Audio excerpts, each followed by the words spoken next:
Last week we looked at taking walls and inserting doors and windows in it, and I want to do this in class exercise this week to kind of make sure that we don't habitually think about that as the only way to draw our shapes and forms, especially in the BIM modeling environment. So this is an exercise to, I guess, loosen us up a little bit about how we think a wall, what a wall is, and what it can be for us as far as a massing element or an architectural element.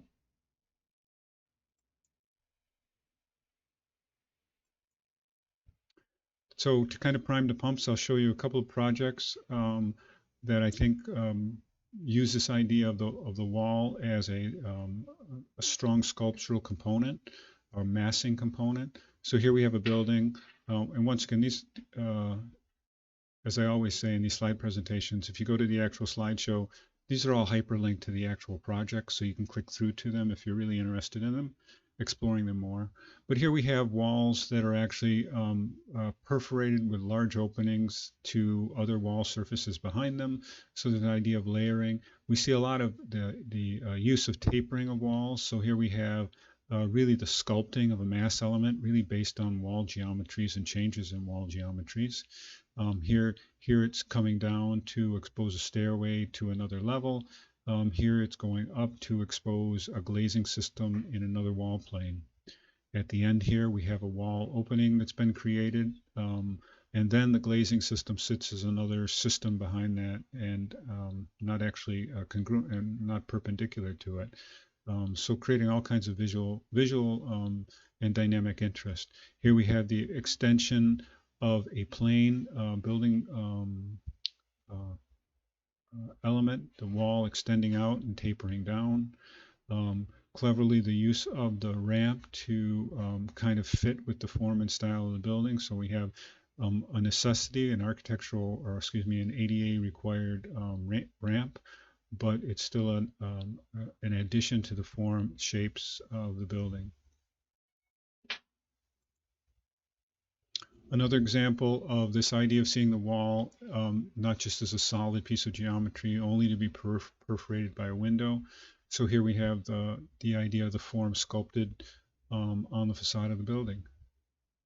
I'm not sure we could do the curves right away. This is a little more complex, but for sure the straight areas could be easily manipulated.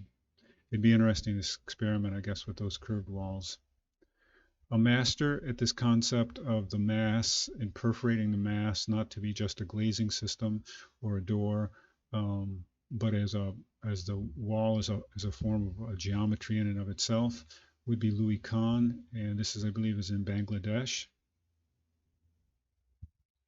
And here are two other examples. This is the Salk Institute, and this is the Exeter Library. I think both of these are hyperlinked. Yes. Let me check the other one. No, I don't think that one is. That is the Exeter Library, though I don't have it hyperlinked. I'm sorry. But once again, the idea of the wall is a mass element with these void spaces created in them. In the library here, I think this idea of these void spaces then being filled with another planar system, very beautiful. The idea of the contrast between the materials, obviously, really beautiful also. Here's a more contemporary project.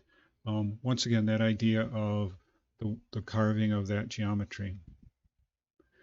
And this is a little hard to see, but this is, I put this one in to show you what you could be doing if you thought of layering of wall systems. So let me make my pointer a little more clear here. So you'll see these tapered surfaces on these wall planes, and it looks like we have 1, 2, 3 surfaces. And so we could easily build up 3 walls, at least to prototype this idea, one wall next to the other, and then change the geometry of it, the curve of it, change its materiality to create these kind of visual facade effects. And then once again, a real project. Let's see if I click through that. And relatively recent. So this has some really nice images of it.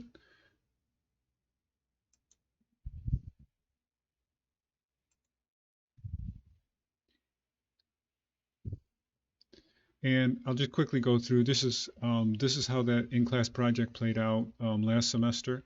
So students would submit their work. Last year we were submitting it to Google, but I think I'm going to create a blog to submit it to class participation.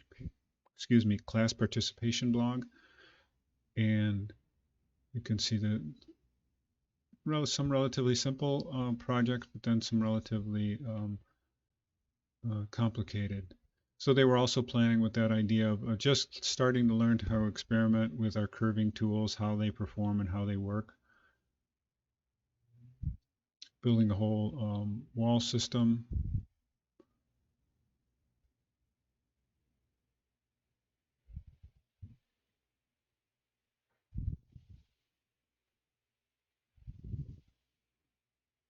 This idea, here's one played out, the idea of layering of wall systems to create a pattern.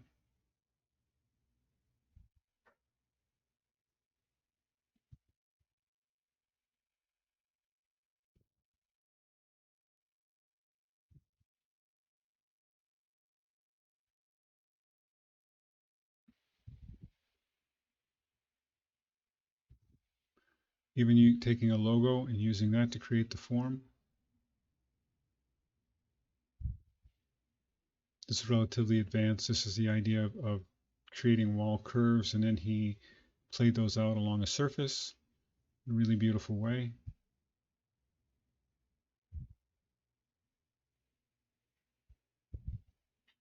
So that's the introduction. And next I'll just show you some of the various techniques that are used to create these kind of effects.